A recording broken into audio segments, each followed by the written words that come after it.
Olha, vamos abrir o programa de hoje com um assunto sério, uma discussão com muita responsabilidade. Inclusive conversei já com a nossa convidada antes do programa começar, porque a gente tem a noção da responsabilidade de tratar desse assunto em rede nacional e que depois isso vai ser compartilhado no YouTube. Mas o mais importante é ter informação e para que você aí de casa que vai acompanhar essa pauta entenda o que está sendo discutido, o que tem sido estudado e o quanto isso pode ajudar muita gente. Que fora do Brasil a gente vai entender melhor como isso já é feito e há quanto tempo tem sim trazido benefícios e qualidade de vida para muitas pessoas. Hoje nós vamos falar, gente, dos benefícios do uso medicinal da cannabis, mais conhecida como maconha. Quem quiser manda perguntinha ao vivo na @vocêbonita.tv. A gente vai conversar com a psiquiatra e diretora científica da Sociedade Brasileira de Pesquisa em Cannabis, doutora Eliane Nunes. Bem-vinda. Muito obrigada. Boa tarde, muito prazer tê-la aqui. Muito obrigada. Conversamos rapidamente, né, algumas questões pontuais e tem muita informação para passar para vocês. Para a gente começar, então, doutora, daqui a pouquinho eu vou ler uma nota, né, para o pessoal de casa entender como hoje isso está acontecendo no Brasil.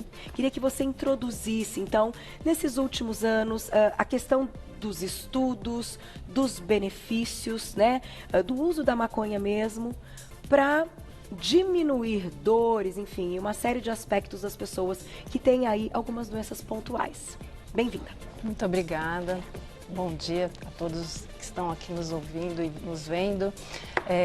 Nós aqui no Brasil, desde 2015, podemos prescrever. Eu sou médica, psiquiatra, então eu estou prescrevendo desde 2015 por uma autorização da Anvisa que nos permite importar medicamentos que vêm do resto do mundo, onde pode estar mandando para o Brasil. E a partir de 2015, várias ações foram acontecendo. Até o ano passado já foi permitido, no caso, a prescrição do Mevatil, que também tem THC. Tá. E no mundo... O que é, então, o THC? Isso, então o THC é a propriedade da maconha que tem um efeito psicoativo. Então, muitas vezes é aquilo que dá o barato na maconha que muita gente tem medo. Então, como na própria Organização Mundial da Saúde está mudando essa classificação, hoje a gente sente que é muito importante para a gente fazer pesquisa e poder prescrever produtos que têm bastante qualidade, né? Certo. Então, de 2015 para cá, a gente pode prescrever.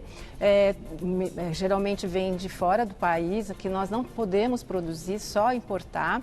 As pessoas que querem importar são só os pacientes, então não são nenhum grupo, certo, nenhuma empresa, é só o próprio paciente que importa e tem todo um processo burocrático que acontece na Anvisa, né? Então o paciente precisa mandar, é um processo de importação. E depois geralmente agora está em torno de 40 dias, aí que o paciente tem autorização e aí leva mais ou menos um mês para a medicação chegar. Então, uma mãe que está com a sua criança convulsionando, é um tempo absurdo. Então, tudo isso a gente precisa estar discutindo de uma forma responsável, porque nos outros países já está consagrado, não é de agora, né? Que países que hoje já, enfim, isso Todos já os acontece? países de primeiro mundo, principalmente os Estados Unidos, né, e a Europa, eles já têm o CBD até em supermercado. Então, assim, você pode prescrever, a pessoa vai num dispensário, como é nos Estados Unidos, ou, por exemplo, na Itália, você tem acesso a produtos de CBD em lojas onde as crianças, enfim, os pais podem comprar para os seus filhos que têm problemas. Com uma receita médica? Às vezes até sem receita, porque a qualidade do produto ela já é controlada e não tem THC. Então, por exemplo, na Itália, os produtos que são vendidos abertamente sem receita não têm THC. Agora, quando existe uma prescrição médica, que existe a importância de usar um THC, por exemplo, no caso de dor, no caso de paciente de câncer, aí é como uma farmácia, como é feito aqui no Brasil, quando eu prescrevo, por exemplo, uma medicação psicotrópica. Com uma, eu tenho que fazer uma regulamentação, com controle, né? Exatamente. Então, nós estamos agora aqui no Brasil nesse processo, né? A Anvisa abriu um edital, está convidando a comunidade a fazer as suas orientações e existem todo um interesse, porque esse mercado é um mercado bilionário, né? Então, essa questão é muito séria a questão. Doutora, vamos colocar uma outra etapa aqui do nosso papo e, claro, vocês vão mandando perguntinhas no @vocêbonita.tv. Há uns anos, e eu comentei isso com a minha diretora, inclusive há pouco antes de começar o programa, a querida chefe Nádia Campeotto, que vai estar com a gente na culinária, uma coincidência, porque ela não está por causa desse assunto, mas ela morou na Itália muitos anos. E há uns anos, uma vez ela estava aqui, quando acabou o programa, ela tinha acabado de voltar. E ela foi uma experiência, enfim, para visitar uma amiga que estava fazendo tratamento. E ela me contou dessa questão aí. Eu vou usar a maconha para ficar mais próximo do público, tá? Não vou usar cannabis, mas, né, não sei, fiquem à vontade, né, até para o público entender mais o assunto. E ela me contou como isso era feito na Itália, a amiga dela e tudo, e depois na hora da nossa culinária ela vai poder contar um pouquinho mais, inclusive na área da gastronomia fora do Brasil que isso acontece. E aquilo ficou e me chamou muita atenção, e quando minha diretora propôs a gente falar do assunto, eu achei de extrema assim, importância, porque a gente está falando aqui da qualidade de vida e de alguns aspectos de pessoas assim, que estão sofrendo por uma série de coisas e que há uma comprovação científica do benefício do uso dela, certo?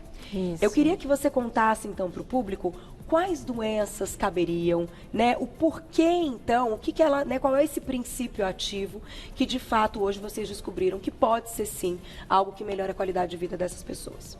Bom, então acho que assim, bastante importante que não tem nada de novo, né? Então, foi descoberto há 56 anos o canabidiol, né? Que é uma das partes da cannabis, da maconha, e em 64 foi descoberto o THC. Só que demorou até 1992 para eles descobrirem que existe um sistema endocannabinoide. Então, todos nós temos uma anandamida, que é uma maconha endógena, e que é ela que controla o equilíbrio do indivíduo. Então, as doenças, geralmente as graves, elas têm um desbalanço desse sistema endocannabinoide, e por isso que a maconha, ela age em diversas doenças.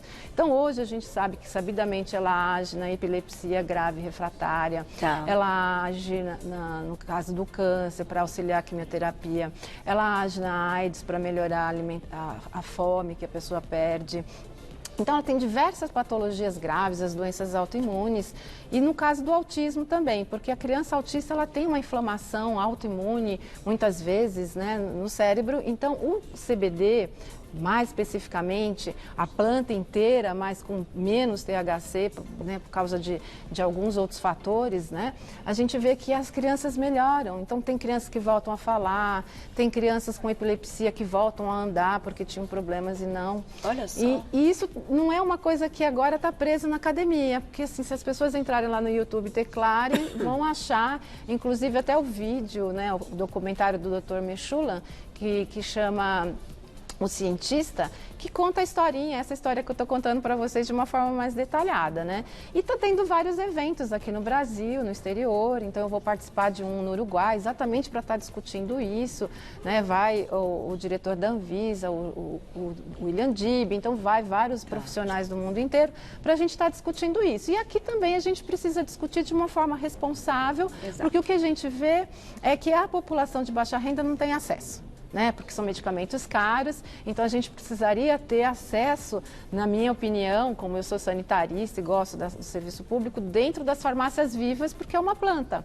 Então, a gente gostaria que a Anvisa cuidasse desse ponto também, né? Que tivesse nas farmácias vivas, que não fosse só para regulamentar, para que empresas produzissem no Brasil, porque a gente tem um solo grande, um calor grande e, assim, do jeito que está sendo colocado, vai ser só feito em salas fechadas. Então, se pudesse fazer como é no resto do mundo, como é no Chile, por exemplo. E claro, gente, a gente está aqui ouvindo a opinião da doutora, enfim, que participa aí desses encontros, faz parte das pesquisas e que você colocou como uma opinião sua pessoal. E eu acho importante o pessoal de casa ir se educando e criando a sua própria opinião dentro do assunto. Acho que é assim que a gente também educa o público, né?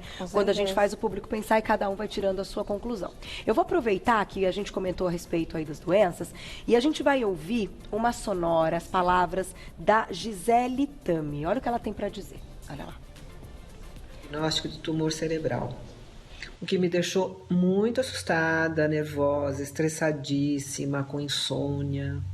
Eu já tinha tido um câncer e eu achei que pudesse ser uma metástase cerebral. E isso realmente me assustou muito. Graças a Deus não era uma metástase. Mas meu filho, vendo a minha situação, o meu estado geral, ele me falou do tratamento com óleo de cannabis. A minha primeira reação foi rejeitar a ideia. Falei, não, eu não vou fazer um tratamento com maconha, que é uma droga ilegal. Eu sou biomédica, então eu aceitei fazer a pesquisa e me informar. E descobri os diversos benefícios dessa planta. Eu passei do preconceito da maconha como uma droga e passei a ver a planta como um fitoterápico muito potente, que ajuda muitos pacientes e beneficia, atua em várias patologias, não são poucas não. Eu passei de insônia para dormir com uma qualidade de sono muito legal. Acabaram as dores, porque quem tem estresse tem dor no corpo inteiro. Acabaram as dores. Então, a qualidade de vida melhora muito, muito. Mas, para minha surpresa, eu fiquei mais feliz ainda no meu último exame, porque o meu tumor regrediu. Ele de 1 centímetro, ele abaixou para 0,7, que é uma redução bem significativa. Eu estou hoje fazendo o meu depoimento, na esperança de que muitos pacientes sejam beneficiados e que sejam estimulados, incentivados com o meu depoimento, porque é um tratamento que vale a pena. Muito obrigada, Gisele Tami. É emocionante, né? Assim, toca, principalmente porque não é fácil vir e se expor em rede nacional para falar de um assunto que é polêmico. Lembrando que nós não estamos discutindo aqui, gente, importante deixar claro, a legalização do uso da maconha para outros fins, certo?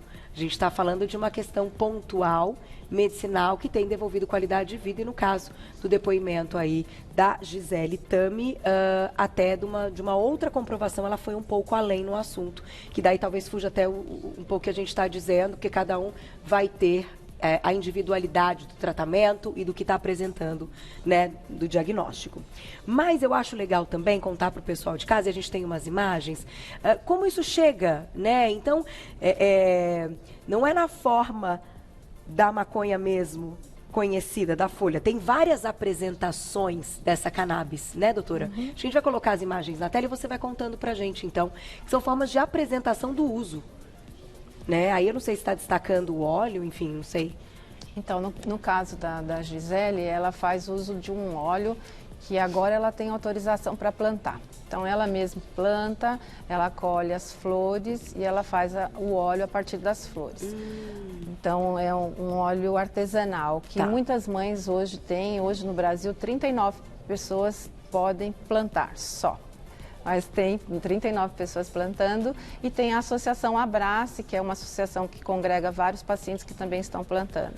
Então, tem várias formas de apresentação. A mais comum é o óleo, mas as pessoas podem fazer o uso vaporizado deste mesmo óleo. Ela pode usar em forma de puff, que é como se fosse um cremezinho, né? Existem essa. Pode usar de forma de supositórios, né? Então tem uma vastíssima forma, uma gama, como qualquer outra medicação que você pode estar utilizando. E aqui no Brasil a gente só tem acesso, então, a maioria com um óleo, né? Aí, uma manipulação comprimido.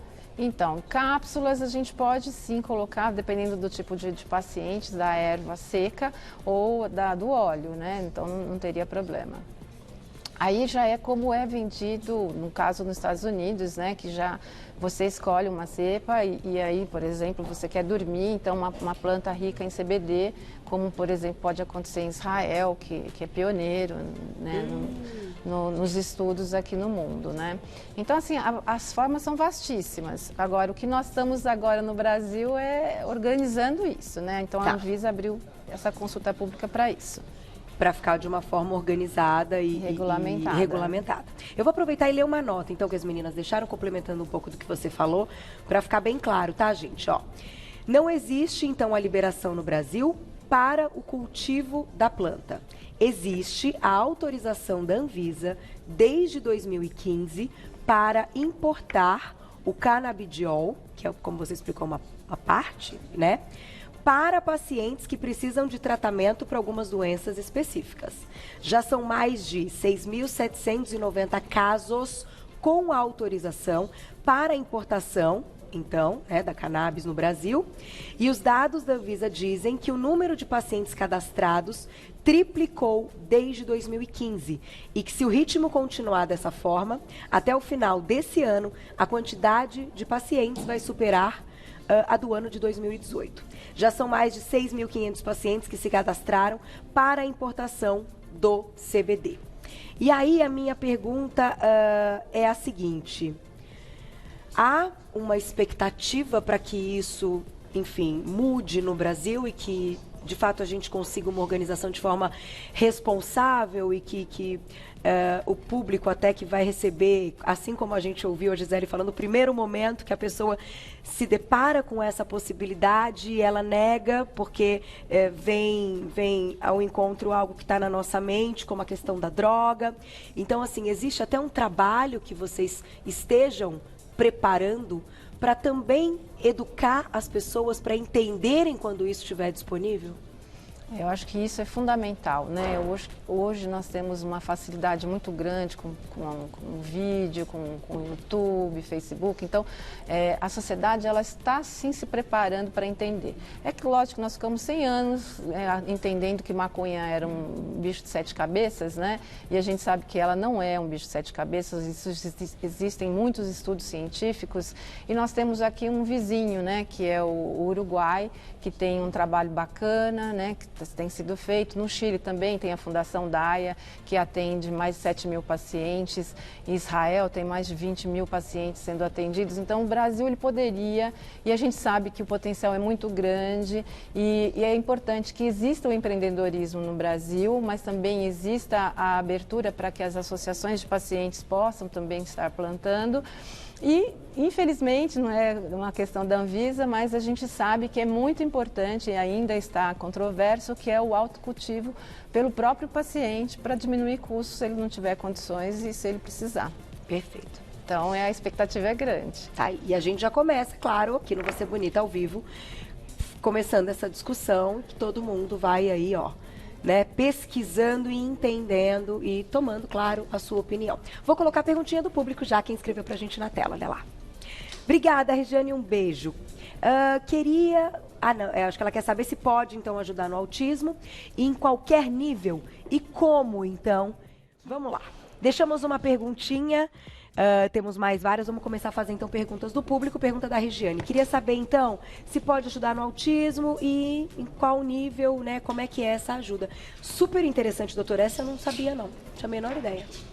Então eu acho que agora as pessoas se perguntam muito sobre o autismo e saiu uma pesquisa, está em andamento lá de Israel, mas o próprio Meshulam, que é o pai, né, da maconha, ele que descobriu a maconha em 63, 64, saiu um artigo dele em janeiro de um trabalho muito bacana, onde eles perceberam que existe uma melhora muito importante do autismo. Então, esse trabalho está na internet, está aberto, né? Então não é um trabalho fechado, todo mundo se colocar lá Meshulam no YouTube e autismo, no Google, vai estar vendo esse artigo, né? Foi até traduzido por vários grupos de mães. Então, melhora bastante, porque desinflama o sistema nervoso central que dessas crianças está inflamado, né? Interessante. Vamos colocar mais perguntinha. Quem escreveu pra gente na tela, olha lá. Obrigada, Giselma, um beijo. Tenho fibromialgia há mais de 15 anos, não consigo trabalhar há mais de 10 anos. Gostaria de saber se seria indicado também. Então, todas essas patologias álgicas já tem vários meta-análises, vários estudos que já estão comprovando, principalmente nos países de primeiro mundo, onde nos estados onde é permitido o uso até recreacional, não é só medicinal, caiu 20% o número de overdose das pessoas que tomam um remédio, como o tramal, remédios fortes, né, derivados de opiáceos. Então, sim, ajuda muito na fibromialgia, como ajuda muito na dor, a dor do câncer, né? Agora, tudo tem que ser feito a prescrição e tem que documentar isso, porque nos moldes de hoje tem que se comprovar o uso compassivo. Doutora, né? Os médicos que hoje estão nesse número aí que eu citei, né, da nota, normalmente são neuros, outras especialidades também estão se interessando, enfim, como é que é essa questão da classificação aí? Sim, a Anvisa, ela não escolhe os médicos, né? Apesar do CFM ter uma norma que foi anterior à Anvisa, dizia que só neurologistas e psiquiatras podiam, hoje até dentista pode prescrever, veterinário também pode, para bichos, né? E no caso dentista para as dores da TM. Entendi. Então, hoje, todos os profissionais médicos que queiram se capacitar, podem se capacitar, podem prescrever para esse tipo de paciente, como a pessoa que nos pergunta, né? Então, as crianças autistas, os pacientes com câncer, todas as patologias graves, pacientes diabéticos, né? Então, várias patologias, né? Principalmente o Alzheimer, que agora tem bastante trabalhos, né? Vendo que a própria molécula do THC, ela estimula a neurogênese, né? E isso não é novidade, porque o próprio governo americano, em 2003, patentizou os canabinoides. Então, se também entrar lá no Google e colocar patente americana dos canabinoides, você vai ver todas essas funções. E lá já dizia em 2003 que para o Alzheimer também era muito importante. Benefício, muito então, bom. nós queremos ter o acesso aqui no Brasil a todos os medicamentos full, não só o CBD, mas a planta inteira. Mais perguntinha do público, na tela. Daiana, um beijo, obrigada. Caso seja necessário, o SUS fornece o tratamento? Aí a gente entra numa questão pontual, enfim. Fique à vontade, doutora. Então, essa é a grande questão. Na minha opinião, acho que a gente deveria, sim, fazer uma regulamentação, ter uma agência especial só para cuidar da maconha, como o professor Carlini, que é um dos grandes pesquisadores aqui do Brasil, porque desde 88 ele fala isso e em 2010 ele fez um evento onde ele apontava para uma agência que regularizasse toda essa cadeia de produtos que poderiam ter na área da maconha. Então, a gente sabe, sim, que a maconha ela é muito útil em várias patologias. Então, a gente precisaria ter essa regulamentação e isso, né, ter acesso ao povo. E no caso do SUS, a gente acredita que ela poderia ser, sim, como ela é uma planta, um fitocomplexo, né, ela teria que ser fornecida pelo Sistema Único de Saúde. Hoje, o Sistema Único de Saúde só fornece a base de judicial e a gente sabe que se fizesse como, por exemplo, nos Estados Unidos, em Colorado, onde 10% da venda fosse para saúde e educação, a gente poderia sim investir na farmácia viva e oferecer para a população que é SUS dependente, né? Que isso é, na verdade, o que vocês vão propor. Eu vou até deixar um Instagram aqui desse encontro, né? Que é esse aqui que eu tenho, esse é do encontro, não é, doutora? Isso, esse aqui, do né? Panamérica, que vai ser agora. Eu vou passar para vocês, para quem tiver mais dúvidas e quiser entrar em contato com a doutora. Eu acho interessante porque aqui a gente está abrindo o assunto para que você tenha mais informação. A gente está falando de uma coisa séria, de uma coisa importante. E, de qualquer forma, tudo que é informado e da vontade de vocês que estão nessas pesquisas, enfim, que já trabalham com isso há muito tempo, em oferecer para a população, que seja também respeitado, que cada um consiga entender, né, essa parte da opinião também pessoal. A doutora falou como, né, você gostaria, qual é a proposta, então, quando vocês forem levar isso, claro, para que se siga e que aconteça, né? Com certeza. Eu vou te agradecer, doutora Eliane Nunes, psiquiatra e diretora científica da Sociedade Brasileira de Pesquisa em Cannabis. Compartilhem depois lá nas redes sociais, lá no YouTube, no nosso canal do YouTube do Você Bonita. Acho muito legal que isso chegue para muitas pessoas. Acho que a gente fez de uma forma muito clara e com muita responsabilidade. Te agradeço aí a participação. Tem um site que é Psicanálise Psiquiatria, é isso? Esse é o meu. Esse é o seu. Psicanálise Psiquiatria, tudo junto.com. E lá no Instagram, para seguir então este encontro que vai acontecer agora no mês de agosto, no Uruguai, certo? @CAN, então Canamérica. Então CANNA Mérica.co, certo? Lá no Instagram, tudo junto, para quem quiser saber mais, acompanhar, enfim. Vamos engajar informação e opinião, que é isso que a gente precisa, assim que a gente educa as pessoas. Né? Obrigada, viu? Muito Parabéns obrigada. pelo trabalho e até a próxima, doutora. Muito obrigada. Obrigada.